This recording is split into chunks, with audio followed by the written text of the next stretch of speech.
Thank you very much for doing this to me again. But this time I have no broken nose, so I give you that, and that's really good. I only have 15 minutes, and as I said to Christian one time, working in Statoil, I often had like 30, 40 minutes in the corporate executive committee meeting. When I arrived in the meeting, Helge Lund said, "You have 10 minutes." So I'm used to this. So, transforming, this is actually my core business in INT. We are working with customers and clients and companies in exactly doing this, transforming their business. And we have a very digital approach to that. So I was a little bit, not annoyed, but I know my 15 minutes kind of makes sense, but I would really like to be a part of that. So I put myself into it. It doesn't. So I had to use the tie of Erica to get there, but I'm there. Okay, so my start in the space, I would like to, since I have a birthday and I'm actually starting to get really old, this is not me, I wish it were, but we didn't, have photographs of me sitting on the lap of my dad this day. But that's actually one of the first memories I got, not because I have it, like, for real, but we have so many pictures of it. The whole family is gathered, and the neighbors, because we were the first in our neighborhood with a color TV. So, everyone was there, and this was not a color TV broadcast as far as I know, but everyone was there anyway, and I was sitting there, and my dad and I had a lot of good, recaps of that moment. And so I would plan to start a little bit about, my personal kind of perspective on this. In innovation, we talk a lot about exponential growth and exponential development. So I was trying to, how does that look for my own life? Okay, so I start here approximately. My first LCD watch. Big moment for a kid like me. I was 9 years old. Then I discovered music in 1977. This was not really high-tech, but it was a huge discovery, and it perceived as something really, really big. And then we're starting to get there. My dad, as I told my fellow at the table, he worked in the weapon industry. So he was working on really classified stuff with F-16 planes and rockets and everything. So he was in the US a lot. So I got all these cool gifts. So I was one of the first on the block to have a Walkman as well. Really nice. That was a huge experience. Then we actually got the first personal computer back home. Anyone here remember this? Osborne 1? That was really, mind-breaking at the time, and I got to play with it. And one of the things that was really cool was it had some kind of biorhythm software. So if you punched in your date of birth, your height, your weight, and stuff like that, it could actually predict your future. Even I understood that this was just bogus, but not my mother. So she was saying, try it again. What does it say? When I'm 42, what happens when I'm 42? Well, the computer says. So, I had a great time playing with that one. First time I actually started to get interested in computers. And then it was, of course, short way to my first real computer myself, the ZX Spectrum with 48K of memory. All these years seems like really, progressive. Should probably be a steeper curve, I'm not sure. But it was a good start. Then, you have to take a look at this. This is amazing stuff.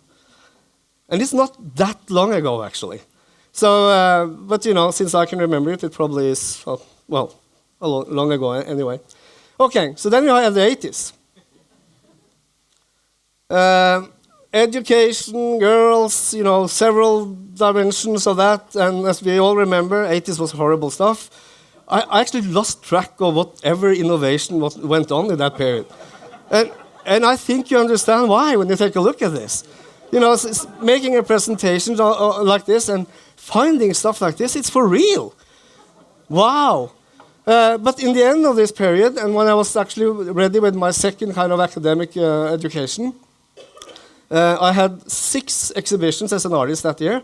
And then I discovered the internet because, I actually did that in school the year before. I had a homepage displaying my art, which was fairly, not commercial at all. So this was the only place I could actually get it to be displayed. And then I got a phone call from one of the biggest telcos in Norway if I could consider to work with them on new web services and portal services. So that was 94. Huge year, I think, for the internet development.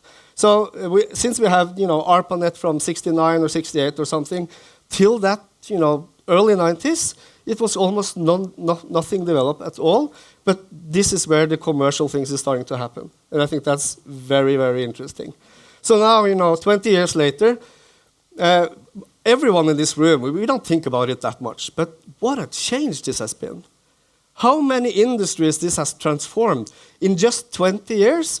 How many new business has been, established? Google is obviously one of them, but it's thousands of them. Profitable, good businesses. We use their products every day. And this was based on just connecting people, connecting competence, connecting skills, and also, obviously, make it accessible. Suddenly, everyone could do everything if you would like to. This is also have a downside, of course, but the significance of this period is really enormous. And I also like to think about that the NewSpace development we have now. A lot of the company that is popping up around San Francisco and Silicon Valley, or in the extended kind of definition of it, Seattle and around that, and also in Texas. So that's good. But what I think it proves is that when you have true democratization of technology and openness, that is really, really powerful catalyst for disruptive innovation. And I've been working in that kind of field, since then, but for different companies and in different roles. This is the stats from I think June last year. So the key thing here is that yes, world population is growing. Rob talked about 9 billion this morning. We are now probably more like 2.7, 2.8 billion internet users.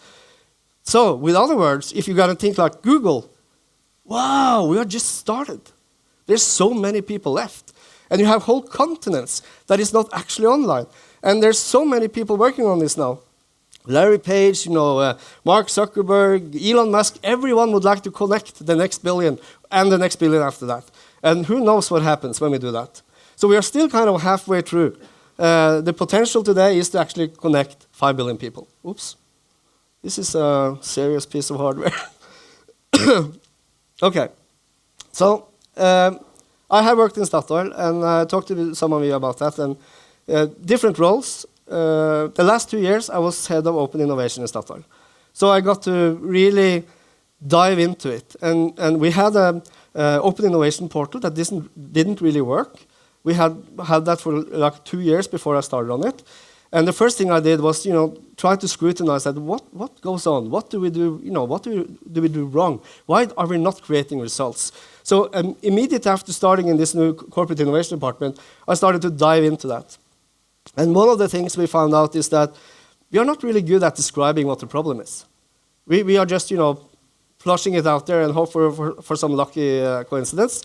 That's not really good enough. So we are not really good at describing it.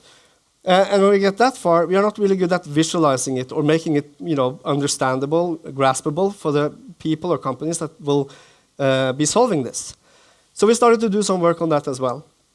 And everything here was on a thesis basis. We didn't know this because the way Rob has been working with the open innovation, very few companies has come that far. I mean, create the whole value chain, prepare the whole company, have this kind of executive decision in the back and saying, we are going to change, and we are going to change dramatically. We were not there at all. So we were working on kind of small bits and pieces, but they had huge significance on the bottom line if we succeeded.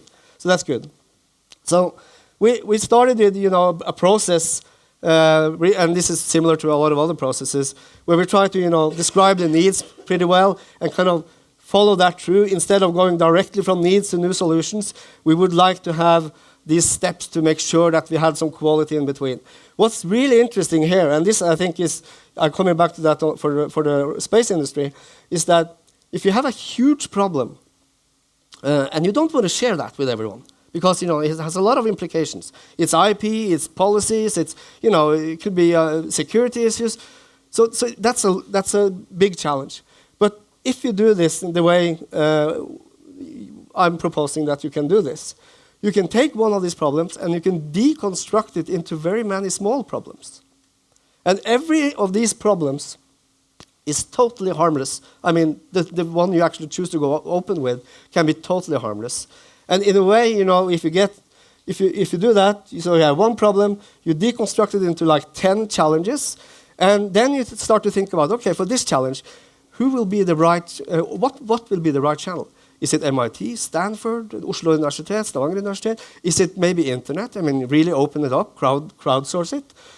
You have so many opportunities. Or you can take a look at your own partners, and this is good for Aker Kværner. They can do this. They are really good at solving these kind of issues. So it gives you a lot of flexibility, as long as you keep the kind of eyes on the ball, because you still have the same problem. So if you deconstruct it, you have to follow that through, and when you come back on the other side, you can actually connect the dots again, and then you have a solution. So that's, I mean, is something for big companies.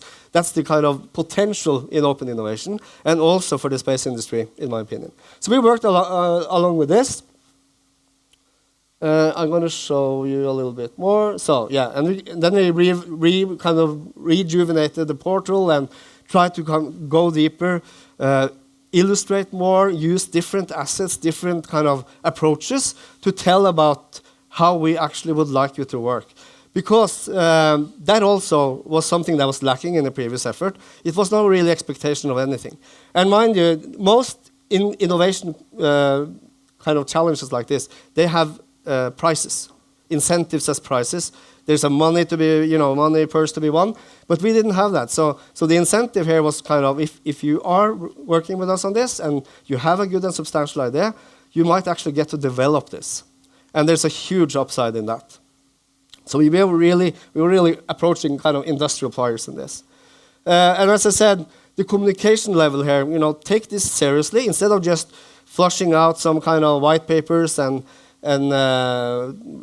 boring documents. We really try to visualize this for the solvers. Using animation, and there's a voice over here, but I will not, you know, use that now.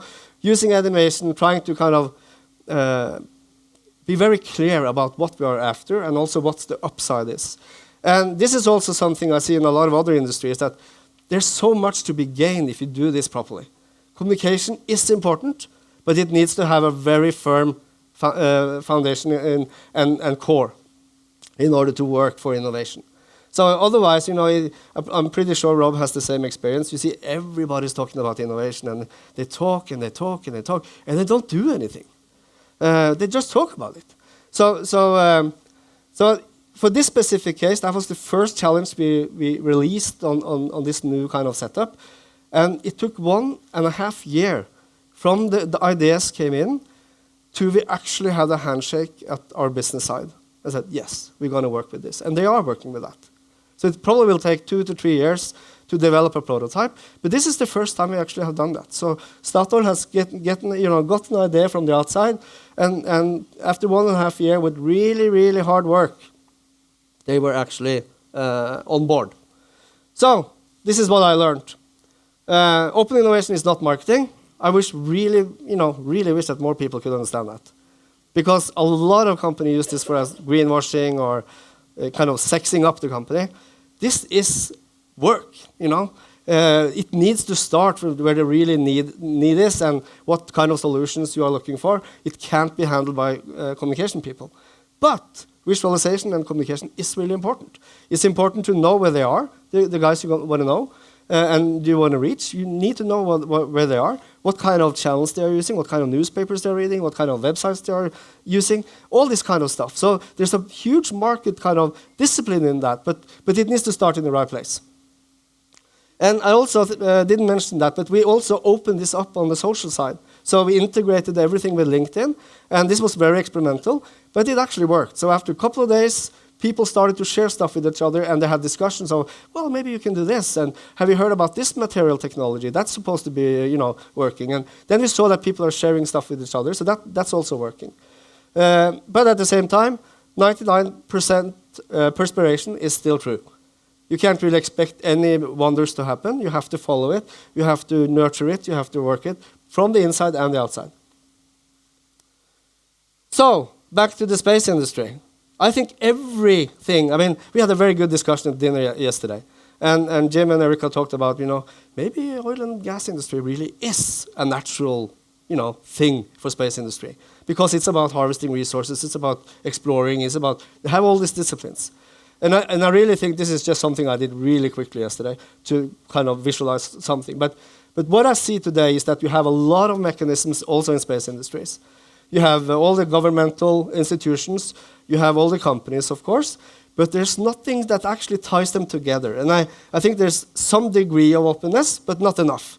So going back to the internet analogy, I mean, an extreme development we had in that technology, I think the modern new space industry needs that kind of thinking. More openness. And you can still think about, you can still have very patent strategies for certain things, but there's a lot of things everyone needs, and that will stimulate that economy. So that's really my, how do I do on time? Did I manage in 50 minutes? Okay. So that's kind of, we have democratized technology to a certain degree or a large degree. We are now in the process of democratize power, infrastructure for power devices, everything. That usually is totally out of reach. Is space industry the next one? Can we see that, in 3 years' time, there will be opportunities for companies that never had anything with the space industry to actually work with it because they get challenged that is possible to apply their competence on. I believe it's possible, and I think it's a huge potential in it. Today, it's very exotic and, small compared to what it will be in a very short time.